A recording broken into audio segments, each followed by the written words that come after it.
Vamos imaginar a seguinte situação. Pense num jovem com uma mente super fervilhante, apaixonado por entender como o mundo funciona.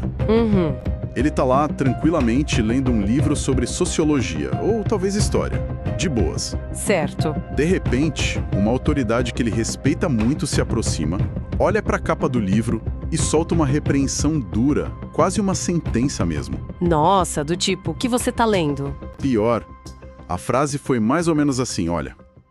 Meu irmão, quem se dedica a esse caminho deve desprezar tudo o mais que não diz respeito à nossa instituição. Caramba, isso é bem pesado. Pois é. Para muita gente, engolir essa imposição seria simplesmente o preço a pagar para pertencer a um grupo, né? Com certeza, a maioria das pessoas abaixaria a cabeça. Mas para Deurindo Amorim, que é o foco da nossa investigação aprofundada de hoje, foi o estopim de uma ruptura total e o início de uma das trajetórias intelectuais mais fascinantes que a gente já teve a chance de analisar por aqui. E é um momento de definição pura, sabe? A maioria das biografias que a gente estuda segue uma rota meio previsível. As pessoas se acomodam nas estruturas em que nasceram ou onde se formaram. Sim, é o padrão, né? Exato. Mas a documentação que temos em mãos hoje mostra alguém que preferiu implodir a própria zona de conforto a sacrificar a sua curiosidade intelectual. Eu fiquei fascinada lendo o material. E que história, viu? A gente está falando de um pensador brasileiro que transitou do catolicismo tradicional para um protestantismo militante. Que já é um salto enorme. Gigante. E depois disso ele mergulha no agnosticismo absoluto por uma década inteira. 10 anos. 10 anos. Para, no fim das contas, ressurgir como um dos maiores arquitetos intelectuais e institucionais do espiritismo no Brasil, tudo isso produzindo livros aclamados de história e sociologia leiga no meio do caminho. É um mapa de vida totalmente imprevisível. Sem dúvida. E a nossa missão hoje, a partir das fontes que recebemos, é tentar entender exatamente o que se passava na cabeça desse homem. Como essa busca incessante por respostas moldou um legado que cruzou tantas fronteiras religiosas e culturais. E a chave para entender essa jornada, e lembrando que a gente vai manter uma postura estritamente neutra aqui, Sempre. é observar os motores internos dele. Não se trata de avaliar qual religião estava certa ou errada. Longe disso.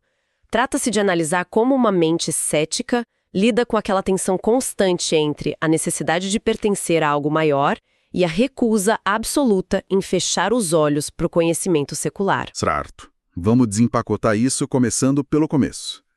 Para entender o tamanho dessa recusa, a gente precisa olhar para as raízes dele. O contexto familiar explica muita coisa. Explica tudo. Deolindo Amorim nasceu em 23 de janeiro de 1906, lá em Baixa Grande, no interior da Bahia. Um cenário bem específico do início do século XX. Exatamente. E ele vem de uma estrutura familiar que, claramente, tinha comunicação e articulação pública correndo nas veias. Para quem está escutando e gosta de jornalismo, ele foi pai do grande jornalista Paulo Henrique Amorim. Nossa, um nome gigantesco da nossa comunicação. Pois é. E também pai da ex-embaixatriz do Brasil, Rosa Maria Amorim Rodrigues Vale, e da Marília dos Santos Amorim. Ou seja, a inclinação para o debate, para a diplomacia e para a palavra escrita era um negócio visceral ali na família. O que nos ajuda muito a entender o porquê de a fé dele desde muito jovem nunca ter sido apenas contemplativa, sabe? Ele não ficava só sentado ouvindo. Não, de jeito nenhum. Ele não era do tipo que senta no banco da igreja e apenas recebe informação passivamente. O que é fascinante aqui é ver como ele transformava a crença em ação. Sim, e a primeira grande virada mostra bem isso. Ele nasceu num lar católico, que era tipo a regra absoluta no interior da Bahia naquela época, mas logo ali nos anos de 1925 e 26, ainda muito jovem, ele rompe com essa tradição. Uma coragem absurda para a época. Muita coragem. Ele se converte ao protestantismo, ingressando na Igreja Presbiteriana da Bahia. E aqui a documentação já mostra um traço fundamental do caráter dele. Ele se torna um militante da liberdade. Isso mesmo. Os registros apontam que ele não foi só ser um fiel comum. Ele tomou parte ativa numa grande campanha no sul da Bahia contra certas emendas que estavam sendo discutidas lá no Congresso Nacional. E a gente precisa dar um contexto sobre o que eram essas emendas, né? É crucial contextualizarmos isso. Acontece o seguinte: O Brasil tinha se tornado uma república laica em 1889, separando oficialmente a Igreja Católica do Estado. Pelo menos no papel, né? Exato, no papel. Porque, chegando na década de 20, havia uma pressão política fortíssima, liderada por setores bem conservadores, para aprovar emendas constitucionais que devolvessem certos privilégios e reconhecimentos oficiais a uma religião específica. E o Deolindo percebeu o perigo disso na hora. Que era o protestantismo. Ele entendeu que a fé precisa de garantias institucionais. Ele estava vendo a mecânica do poder funcionar. Isso. Ele não estava apenas defendendo a igreja dele. Ele estava entendendo que se o Estado abraça um dogma de forma oficial, quem pensa diferente é simplesmente esmagado. Quer dizer, ele enxergava a religião através de uma lente de direitos civis.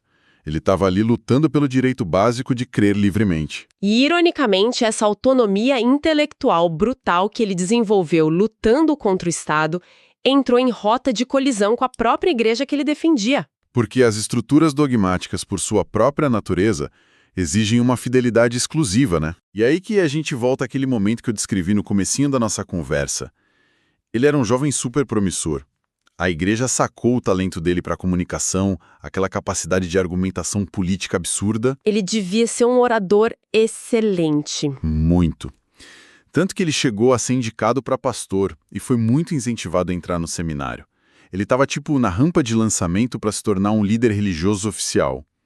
Mas tinha um detalhe. Ele estava lendo o que não devia, segundo os padrões deles. Exato. Ele estava lendo literatura não evangélica.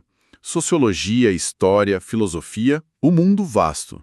E aí, um pastor flagra ele e dispara aquela frase: quem se dedica ao ministério do Senhor deve desprezar tudo mais que não diz respeito à igreja. E a palavra desprezar aí é muito forte, sabe? Demais. Não é apenas um conselho para evitar ou priorizar a igreja. É um comando ativo, uma ordem para considerar inútil ou indigno qualquer conhecimento que venha de fora daquela bolha específica. Cara, eu chamo isso de um gatilho para claustrofobia intelectual. Claustrofobia intelectual. Adorei o termo. Pensa bem, imagina a sensação física para uma mente como a dele. Como alguém reage quando a instituição que escolheu exige que, sei lá, ampute uma parte do próprio cérebro para continuar lá dentro? A reação dele foi drástica, mas, olhando para trás, incrivelmente coerente com quem ele era. Ele simplesmente foi embora. Ele não fez a profissão de fé, não se batizou e abandonou a igreja. Bateu a porta mesmo. E o mais interessante é que ele não saiu procurando outra denominação evangélica ou pensou em voltar para o catolicismo. A ruptura foi tão profunda que ele se tornou agnóstico. E não foi só uma fase de rebeldia, daquelas que passam rápido. Não mesmo. Ele permaneceu no agnosticismo por praticamente 10 anos. Isso foi até o final de 1935. Uma década inteira no que a gente poderia chamar de deserto espiritual. Mas um deserto onde ele podia ler absolutamente o que quisesse, sem ninguém enchendo a paciência. Liberdade total. E aqui é onde a coisa fica realmente interessante para mim na cronologia dessa história. Porque a documentação diz que, no finalzinho de 35, ele é convidado para assistir a uma reunião de estudos no lugar chamado Centro Espírita Jorge Niemeyer, lá no Rio de Janeiro. Isso, um convite de um amigo aparentemente despretensioso. Pois é, ele vai, ouve uns conceitos, acha o debate interessante e começa a ler obras de Allan Kardec e um livro de um filósofo francês chamado Léon Denis. O livro chama O Problema do Ser, do Destino e da Dor. Um título bem denso. Muito denso. Mas até aí, tudo bem. Ele encontrou uns livros novos para ler. Só que a ascensão institucional dele a partir desse ponto é um negócio meteórico. Meteórica é a palavra perfeita, impressionante. Na primeira eleição de diretoria desse centro espírita, ele já é eleito primeiro secretário. E em maio de 1937, ou seja, não deu nem 2 anos que ele entrou lá como um ex-agnóstico, ele é empossado no cargo de procurador da Liga Espírita do Brasil. O que é um cargo de extrema relevância nacional. Sim. Como é que a gente explica isso? O cara passa 10 anos fugindo de religião porque detesta dogmas, detesta líderes dizendo o que ele deve ou não ler. Aí ele entra num centro espírita e num piscar de olhos vira a liderança nacional? Parece até contraditório, né? Parece que ele simplesmente trocou um dogma por outro. O que exatamente essa mente tão cética encontrou nessas obras, afinal? É uma ótima provocação. E a resposta, segundo os especialistas nas fontes, está na engenharia filosófica do que ele leu. Se conectarmos isso com o panorama geral da doutrina, especificamente nos textos de Kardec e do Leon Denis, a abordagem do que chamamos de fé é totalmente invertida. Invertida como? O espiritismo não se apresenta como uma religião pautada em rituais inquestionáveis. Os textos afirmam ter um tríplice aspecto: é ciência, filosofia e apenas como uma consequência ética, religião. Ah, então tem uma ordem de importância. Sim, o pilar central da doutrina não é a submissão cega. É o que eles definem textualmente como fé raciocinada. Quer dizer, uma fé que precisa obrigatoriamente passar pelo crivo da lógica. Pense naquele livro que fisgou ele, O Problema do Ser, do Destino e da Dor, do Leon Denis. Esse livro não vira e diz, aceite que Deus quis assim, não sofra. Que é o clássico, né? Em vez disso, o livro tenta destrinchar a dor humana, as desigualdades sociais e o próprio destino como consequências de leis de causa e efeito de múltiplas existências.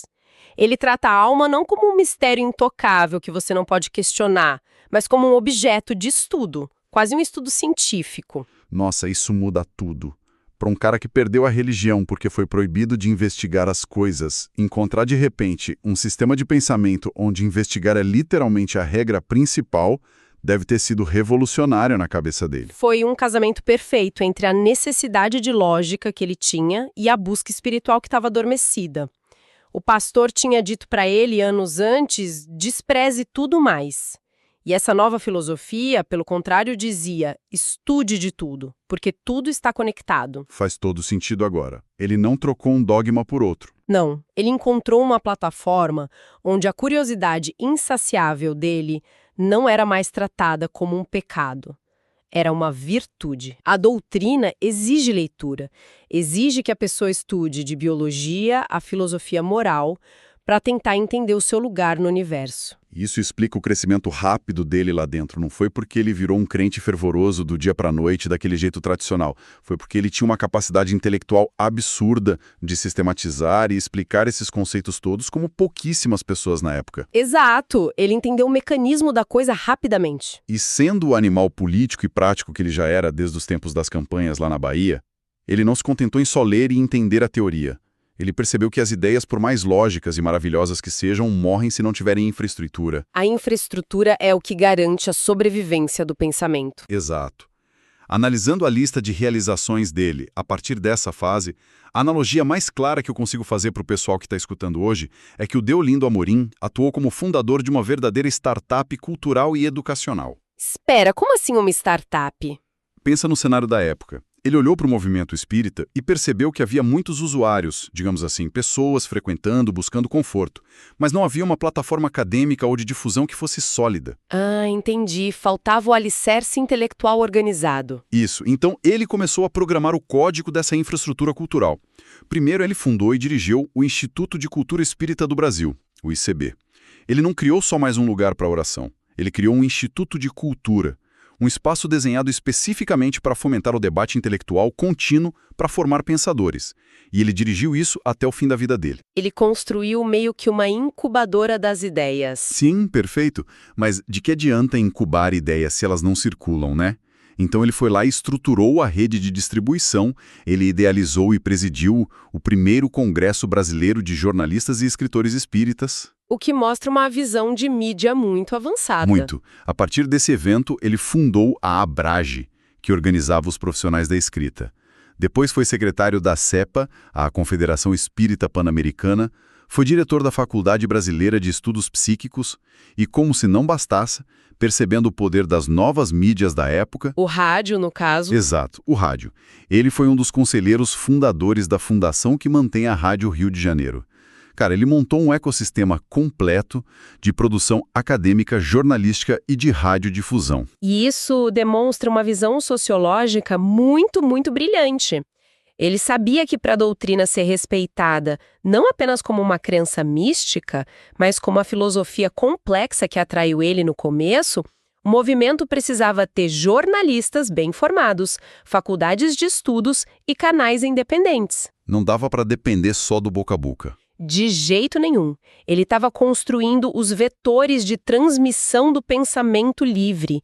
Isso garantia que o movimento nunca caísse na armadilha daquele dogma passivo do qual ele mesmo tinha fugido anos atrás. E aí, no meio de toda essa gigantesca construção de instituições religiosas e filosóficas, a documentação nos apresenta um fato, lá no ano de 1939, que à primeira vista dá um nó na cabeça de quem estuda lideranças assim. Ah, eu sei do que você vai falar. Pois é.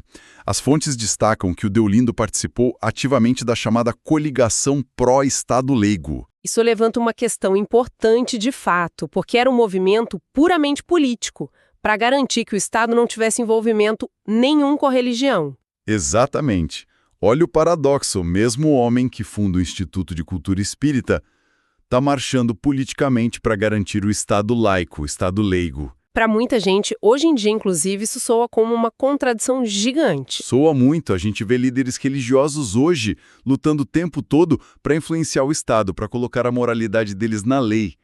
Por que diabos ele queria exatamente o oposto? Porque, ao contrário de muitos que confundem influência política com segurança religiosa, ele entendia de história. Vamos lembrar da juventude dele lá na Bahia. A luta contra as emendas. Ele sabia muito bem o que é ser uma minoria religiosa num país que flerta com religiões oficiais. Ele compreendia que a verdadeira liberdade de pensamento, seja para ser católico, protestante, espírita, umbandista ou agnóstico, só está garantida de verdade sob o guarda-chuva de um Estado totalmente neutro. Então, a maior proteção para a fé dele, paradoxalmente, não era construir uma igreja que fosse mais forte que o Estado. Não. Era garantir que o Estado nunca tivesse uma religião. Cara, isso vira o senso comum de cabeça para baixo. O Estado laico não é um ataque à religião, é o escudo de proteção dela. É exatamente isso. É a garantia institucional de que ninguém, seja um político, um juiz ou um presidente, vai poder bater na porta do seu instituto cultural e dizer despreze tudo mais, como aquele pastor fez com ele. Faz todo sentido. Ele estava criando, através desse ativismo pelo Estado laico, a arena pública segura. Um espaço onde todo aquele ecossistema intelectual que ele construiu pudesse existir e debater de forma livre, sem o risco de sofrer censura oficial. Foi uma jogada de altíssima sagacidade política. É a coerência levada ao extremo. E se tem uma coisa que comprova que ele realmente levou a sério essa recusa em viver numa bolha restrita, é analisar a produção escrita dele. Porque, nossa, a bibliografia que ele deixou é vasta e muito surpreendente. Surpreendente porque quebra completamente aquele estereótipo do autor setorial, né? Aquele autor que só escreve para o seu próprio público, os já convertidos. Sim, ele foi muito além disso. Obviamente, ele deixou obras que são fundamentais para a doutrina espírita. Ele escreveu livros como O Espiritismo e Africanismo e O Espiritismo à Luz da Crítica. Esse último, inclusive, teve um alcance internacional enorme, foi traduzido para o castelhano. Ele também escreveu O Pensamento Filosófico de Leon Denis, entre vários outros. Exato. Ele mastigou e explicou as engrenagens daquela filosofia em dezenas de cadernos, artigos e fascículos. Mas, e aqui está a genialidade e o brilho dele aparece com muita força quando a gente olha para o que a documentação chama de terreno leigo. As obras estritamente seculares. Isso. Livros nas áreas de história e sociologia. E, pelo que vi nas fontes, não eram só textinhos de opinião, né? De jeito nenhum. Não eram apenas hobbies literários. Eram estudos acadêmicos rigorosos que exigiam pesquisa profunda de fontes primárias. Ele escreveu, por exemplo, Sertão do Meu Tempo. É um estudo aprofundado de história e sociologia sobre a vida sertaneja. Ele publicou Bahia dos Gabinetes Ministeriais da Monarquia. Olha esse título, que é um mergulho na política imperial brasileira. Ele também publicou Tradições Comerciais da Bahia. Tradições comerciais. Fez inúmeros trabalhos biográficos e até prefaciou obras literárias que não tinham absolutamente nada a ver com religião. Então, o que tudo isso significa? Qual era o objetivo de um pensador espiritualista dedicar tanto tempo a investigar a monarquia ou o comércio baiano? O objetivo era entender o todo. Para um intelecto como o do Deolindo, a visão de mundo não tem muros, sabe? Não tem gavetas separadas. Exato. A sociologia das secas lá no sertão, os bastidores da política na monarquia, A economia comercial e a evolução da alma humana na cabeça dele não eram assuntos separados.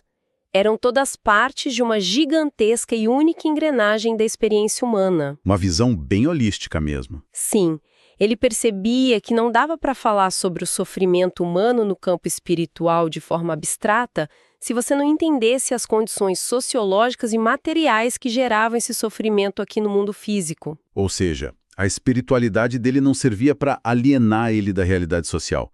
Muito pelo contrário, exigia que ele compreendesse o mundo tangível com uma precisão quase acadêmica. E foi exatamente por causa dessa postura que ele foi tão validado fora de seus círculos religiosos.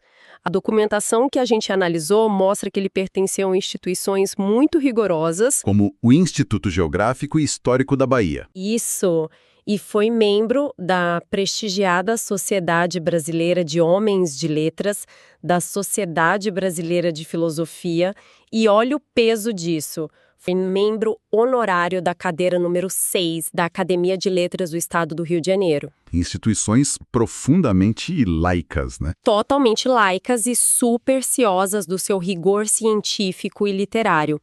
Ele foi respeitado de igual para igual por intelectuais puramente acadêmicos, como o renomado historiador Pedro Kallmann, por exemplo.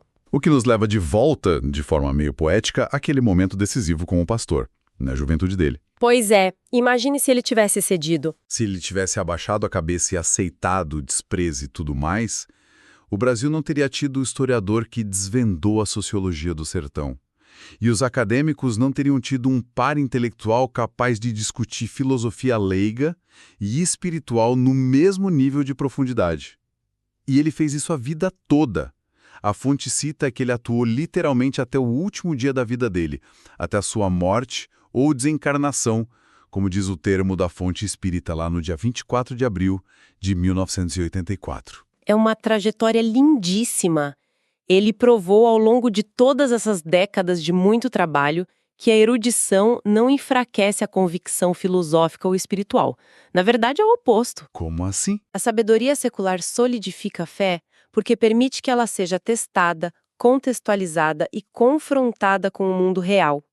O Deolindo viveu a essência do que a gente chama de pensamento crítico, a capacidade de reter o que é bom, de investigar o que é obscuro e de transitar por diversos saberes sem o menor medo de perder a própria identidade no processo. E, conforme a gente junta todas essas peças no final da nossa exploração de hoje, a imagem que se forma é muito mais do que a simples biografia de um líder institucional, sabe? Concordo plenamente. É algo muito mais universal. O que nós acompanhamos hoje foi a anatomia da coragem intelectual.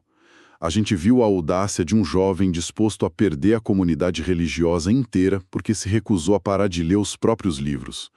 A gente viu um homem que suportou uma década inteira sem porto seguro até encontrar algo que não insultasse a inteligência dele. Um período longo de incertezas. Muito longo. E, acima de tudo, a gente viu o trabalho pesado de criar instituições práticas, jornais, institutos de debate intelectual, faculdades, lutas políticas por um Estado laico, tudo isso para garantir que outras pessoas também pudessem ter o mesmo direito ao questionamento livre. Porque é uma história sobre o trabalho árduo que a liberdade de pensamento exige na prática.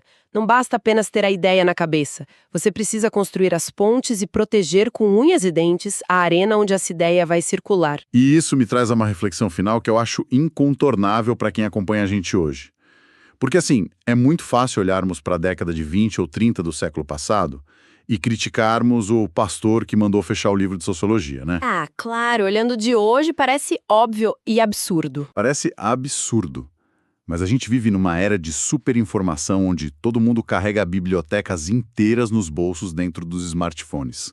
E mesmo assim, ironicamente, a gente vê uma multidão de pessoas se trancando voluntariamente em bolhas cada vez mais isoladas. E muitas vezes em bolhas que são controladas por mecanismos que a gente nem entende completamente. Exatamente. Hoje em dia, os nossos pastores, entre aspas, que nos mandam desprezar o mundo exterior, não são necessariamente figuras de terno apontando o dedo na nossa cara. São os algoritmos. Nossa, verdade. São as redes ideológicas, sejam elas políticas, sociais ou até mesmo acadêmicas, que sussurram o tempo todo nos nossos ouvidos, tipo, só leia o que o nosso grupo posta, só consuma as notícias da nossa cartilha, despreze tudo mais que o outro lado diz. A gente está constantemente sendo coagido a amputar a nossa curiosidade só em nome do conforto de pertencer a uma tribo. E o conforto se tornou o novo dogma. Questionar os pressupostos da própria bolha hoje gera quase o mesmo risco de exclusão social que o Deolindo enfrentou lá um século atrás. E essa é a grande provocação que a vida de Deolindo Amorim deixa no ar para todo mundo que está escutando a gente. Se hoje, amanhã ou na semana que vem, os grupos aos quais a gente pertence passarem a exigir que a gente feche os olhos para perspectivas diferentes e despreze todo o resto do mundo, a gente teria a mesma coragem visceral que ele teve de simplesmente levantar, virar as costas e caminhar 10 anos no deserto em busca da verdade por conta própria? É uma pergunta difícil. Muito difícil. A gente teria a audácia de rasgar o mapa que desenharam para nós e confiar apenas na nossa bússola interna, mesmo que isso custe as nossas certezas mais confortáveis? Porque, no fim das contas, a verdadeira expansão do horizonte só acontece de fato quando a gente tem a coragem de olhar exatamente para aquilo que dizem para a gente ignorar. É uma constatação meio assustadora, mas absolutamente necessária. E com essa pergunta ecoando, a gente encerra a análise documental de hoje. Continuem lendo os livros que não foram indicados por algoritmos, continuem desafiando as certezas mastigadas e, acima de tudo, nunca parem de construir as próprias estradas para o conhecimento livre. Até a nossa próxima exploração. Até a próxima, pessoal!